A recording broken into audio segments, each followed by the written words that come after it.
Nesses novos filmes de grande sucesso da Marvel, acho que um dos personagens mais populares é a versão cinematográfica do Homem de Ferro, Iron Man, né, interpretada pelo Robert Downey Jr. E acredito que existe um apelo um pouco mais fantasioso desse personagem, do ponto de vista dos seus superpoderes, etc., porque ele parece ser baseado só em tecnologia e nada muito místico, né? Ele não é uma divindade asgardiana, né? Nada desse tipo. Então nós vamos discutir aqui algumas dificuldades tecnológicas envolvidas no conceito desse super-herói.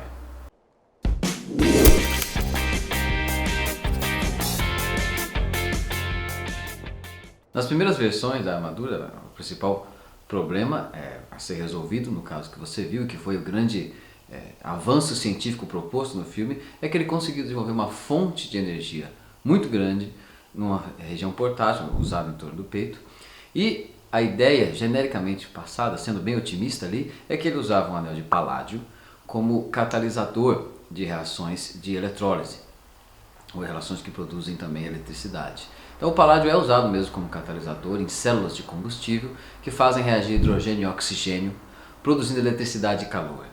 Então, considerando que ele tenha conseguido, ou um personagem fictício tivesse conseguido esse tipo de tecnologia de forma bastante compacta, e essa seria a grande inovação dele ali, para produzir uma fonte de energia fácil usando elementos amplamente disponíveis. Numa célula de combustível, esses elementos estão separados, o hidrogênio e o oxigênio. E vamos também ser bastante generosos e supor que ele consegue obter esses elementos do ar em porcentagens razoáveis.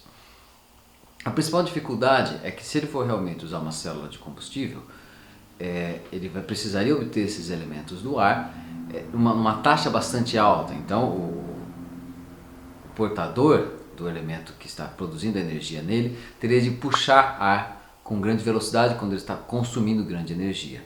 Até porque não há muito espaço nessa armadura para armazenar muita energia. Essa acho que é a principal dificuldade. A fonte de energia também poderia ser outra. Acho que em um outro filme ele deve ter usado um outro elemento químico, inclusive não existente. Teria descoberto um novo elemento químico para facilitar esse tipo de reação. Uma versão mais mirabolante, que talvez tenha sido explorada nas histórias em quadrinhos, é de que ele conseguiria gerar ali um gerador de fusão fria. Como é que é? Que é uma hipótese muito considerada hoje em dia impossível, mas que não está sendo mais explorada fortemente pela ciência. A fusão fria é de fazer fusão e, portanto, geração de energia usando colisão de átomos e produzindo átomos maiores, né, usando hidrogênio para produzir hélio, que é o que acontece nas estrelas.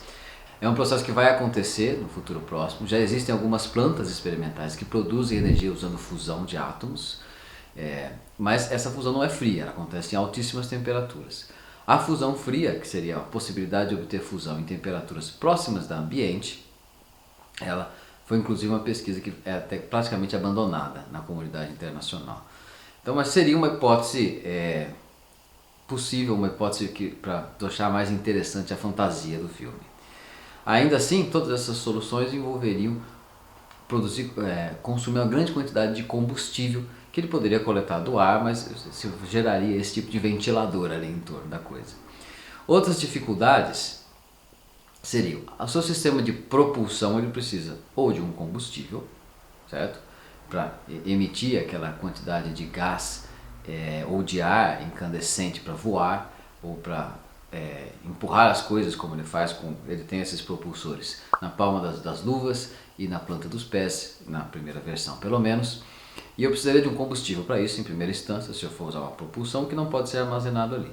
Mais uma vez ele teria de encandecer o ar usando alguma reação não muito bem explicada ou não conhecida. Ou eu teria de extrair uma quantidade ínfima de gases nobres do próprio ar e usar plasma, né? E produzir plasma incandescente a partir da baixíssima quantidade de gases nobres que existe na atmosfera. É mesmo, é?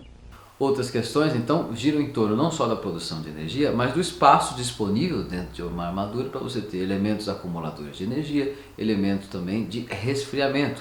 A produção e a transferência desse grande volume de energia produziria enormes gradientes de temperatura, um lugar muito quente e outro muito frio. O melhor isolante que ele conseguiria usar não seria suficiente para fazer a armadura realmente estar numa temperatura que ele pudesse ficar dentro, a menos que se usasse um sistema de resfriamento também muito eficiente, provavelmente baseado em alguma microturbina que poderia circular mais rapidamente, fazer convecção do calor, usando um pouco da energia que ele produz. Por último, uma limitação que eu entendo é que é muito severa, eu acho que tão severa quanto a fonte de energia, porque as outras nós podemos imaginar contornáveis num futuro distante, é a limitação de processamento.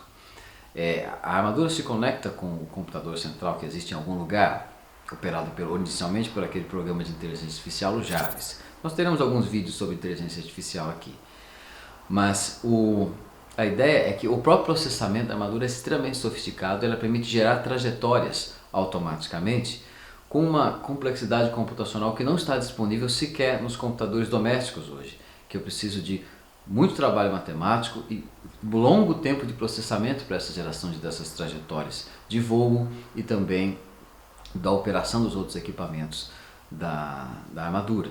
Como, por exemplo, quando ele produz uma outra armadura perto dele para operar de acordo com uma trajetória que ele especifique verbalmente. Então essa é uma outra grande limitação, maior inclusive, na minha opinião, que o gradient de temperatura do calor, ou até maior do que o sistema de propulsão, que poderia num futuro distante ser alcançado. Então as duas grandes limitações seriam a fonte de energia e o processamento necessário para as trajetórias, já que ele poderia perder a conexão a esse processamento feito localmente, ou mesmo que o processamento fosse feito num servidor, num computador central, ele teria de receber um grande volume de informações para operar essa armadura.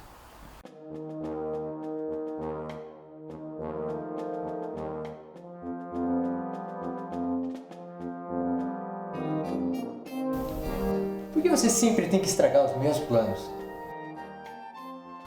Se você gostou dessa discussão, desse tema, pode clicar em se inscrever no nosso canal ou curtir. Muito obrigado pela atenção.